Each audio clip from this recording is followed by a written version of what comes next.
Oi gente, sejam bem-vindos a mais um vídeo do canal. Hoje nós vamos estar fazendo a nossa primeira resenha. Com a ajuda de alguns amigos, eu escolhi o primeiro livro a ser resenhado aqui no canal, que será A Biblioteca dos Sonhos Secretos, de Michiko Aoyama. Eu não sei falar o nome certo, então vamos considerar que esteja certo. Esse livro foi considerado um sucesso de vendas no Japão. Eu achei que seria interessante fazer essa leitura. Então, eu fiz essa leitura num momento em que eu tava precisando realmente distrair a cabeça. E essa foi a leitura perfeita, eu acredito, porque não é uma escrita muito complexa. Aqui a gente vai ter a história de 4 personagens. Cada uma dessas pessoas vai ter um conto, que seria como um capítulo, né, desse livro, só pra ela. Então, esse livro não tem vários capítulos, são apenas 5 contos que contam a vida de cada uma dessas pessoas individualmente. Assim como diz aqui, né, bem pertinho do título, acredito que possa até ser considerado um subtítulo, esse livro fala sobre a magia dos livros e seu poder de conectar pessoas. Que cada um dos personagens vai, em algum momento das suas vidas, se deparar com uma biblioteca e uma bibliotecária em específico que vai recomendar um livro a partir do qual a vida dessa pessoa vai mudar. Agora, falando sobre cada uma das histórias especificamente... Pausa pra água. Sem dar spoilers. Agora, pelo menos. A história da Tomoka é a história que é o ponto de partida, a primeira história. Ela tem 21 anos, é vendedora de roupas e acha seu trabalho inútil. Então, Tomoka está insatisfeita com o seu trabalho, ela acha que não contribui em nada para a sociedade. Ela vai, então, né, realizar esse caminho, essa jornada que todos os personagens realizam, que é de se encontrar com um centro comunitário onde tem uma biblioteca, onde tem uma bibliotecária que é muito boa em recomendações de livros, e essa bibliotecária vai, então, recomendar um livro de literatura infantil. Um livro que ela leu quando era criança e não necessariamente via qualquer coisa de tão interessante no livro, mas a partir dessa leitura que ela faz quando tem 21 anos, ela vai então reorganizar algumas coisas na própria vida. Seguindo para o próximo personagem, a gente tem o Ryo, de 35 anos. Ele é um contador, mas quer ser dono de um antiquário.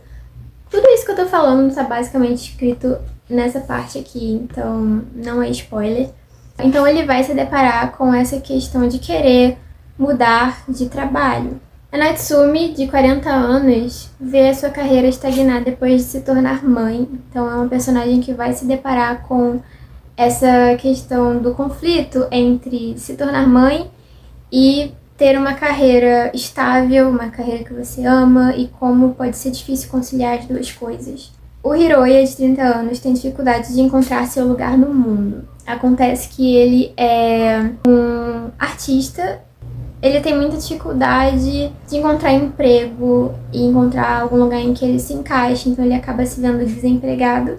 E por fim, a história de um Masao, de 65 anos, aposentado, não sabe o que fazer com o resto da sua vida. O resto. Esse é o típico homem que trabalhou numa empresa a vida inteira e se dedicou para aquilo e amava fazer aquilo, e quando se aposenta, a vida dele meio que perde o sentido e ele se encontra com muito tempo livre sem saber o que fazer com aquele tempo.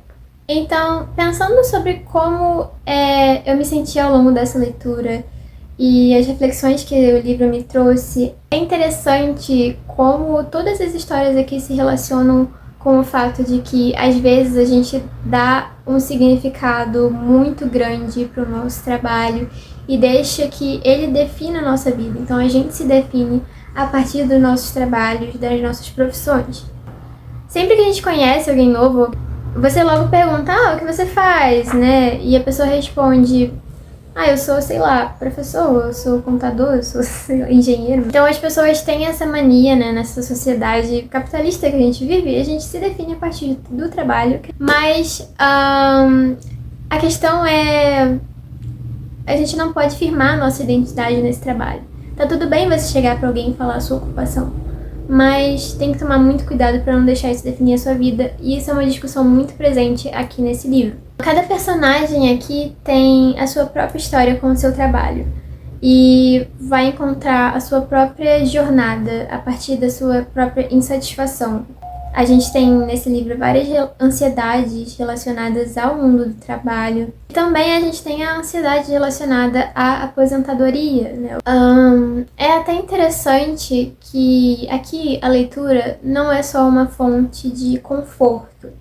Não é só que esses personagens vão encontrar um livro, vão ler e a vida deles vai, no estalo, melhorar a partir daquilo. Para eles, a leitura também é uma fonte de desconforto, como, por exemplo, para o Masao, que vai, né, acabar se encontrando com um livro de poesia e vai traçar várias reflexões a partir daquilo. Esse livro me fez refletir muito sobre como nós, pessoas, somos ansiosas, às vezes por nada, sabe? E como, às vezes, essa ansiedade pode ser amenizada, caso seja uma ansiedade que não seja algo profundo na sua vida, né? Porque nesse caso você precisa tratar com um psicólogo, mas algumas ansiedades podem ser amenizadas se a gente se concentra em dar o nosso melhor hoje e fazer o nosso melhor com o que a gente tem hoje nas nossas mãos. E também sobre a importância de não se comparar tanto com os outros e não comparar a sua vida com as expectativas das pessoas sobre você e as expectativas da sociedade, as expectativas etárias, as expectativas de classe, porque cada um tem a sua própria história. E isso que é tão bonito de ver nesse livro, até inclusive ressaltado na própria estrutura do livro, porque a gente tem uma história que se repete, entre aspas, com todos os personagens, então ela pode ficar um pouco repetitiva, um pouco cansativa, porém eu acho que isso pode ser proposital, não acho que seja um defeito do livro. O fato da estrutura de cada conto ser um pouco previsível faz com que o seu cérebro se acostume com a estrutura e que você passe a prestar atenção nas coisas que são diferentes. Com isso, a sua leitura se torna mais fluida e você acaba prendendo a sua atenção, voltando a sua atenção para o que a autora quer que você volte. Isso é muito legal. Todos os personagens aqui, apesar de inicialmente você achar que não tem conexão uns com os outros, todos eles têm conexões uns com os outros. Isso é muito interessante porque um certo personagem sobre o qual você leu vai ser mencionado na história seguinte e assim vai. Eu acho que seria muito interessante a gente ter aqui uma história desenvolvida da bibliotecária, saber um pouco mais sobre quem é ela, o que aconteceu na vida dela, porque a gente sabe muito pouco. Mas eu sei também que se a gente tivesse essa história da bibliotecária esmiuçada, o livro acabaria se tornando uma leitura um pouco mais complexa, que eu acho que não era a proposta. As pessoas que pegam esse livro para ler, elas querem sentir um quentinho no coração, querem uma leitura leve, uma leitura que pode ser feita, sei lá, em 2 ou 3 dias, que é totalmente possível. Eu não acho que o fato de não ter mais desenvolvimento torna esse livro pior do que poderia ser. Não acho que isso atrapalhe. Eu acho que é justamente a proposta. Eu também acho interessante como existe uma discussão de que cada momento da vida é precioso. Esse livro é muito interessante para quem quer refletir sobre a própria vida e a sua própria relação com o seu emprego, sua profissão. É muito interessante caso você tenha sofrido um burnout, caso você esteja cansado do seu trabalho, da sua rotina, também é muito interessante. Caso você seja uma pessoa aposentada, também é muito interessante. Eu acho que é interessante para todo tipo de pessoa, em qualquer fase da vida. Não é à toa que as faixas etárias aqui se alternam tanto, né? Vai de 20 anos até 65 anos. Essa faixa etária também pode ser a mesma dos leitores desse livro, porque é uma leitura para qualquer momento da vida. Então, esse livro, apesar de não ser o meu favorito da vida, ele é muito bom e eu recomendo pra vocês, por isso eu vou dar 4 estrelas. Achei uma leitura muito leve, uma leitura apropriada para um momento específico da vida em que você está se sentindo cansado ou você quer se inspirar, você quer mudar um pouco a sua rotina, a sua vida. É uma ótima leitura pro início do ano, inclusive. E Por enquanto é isso, eu espero que vocês tenham gostado desse vídeo. Eu agradeço muito, muito, muito pelos 21 inscritos. É surreal pra mim saber que tem pessoas que se importam com o canal, que se importam com o que eu tô fazendo aqui, essa troca. Eu espero que eu possa continuar trazendo coisas legais pra vocês, trazendo leituras boas pra vocês. Com isso, eu vou ficando por aqui. Um beijo, até a próxima e leiam A Biblioteca dos Sonhos Secretos de Mijiko Aoyama. Tchau, tchau!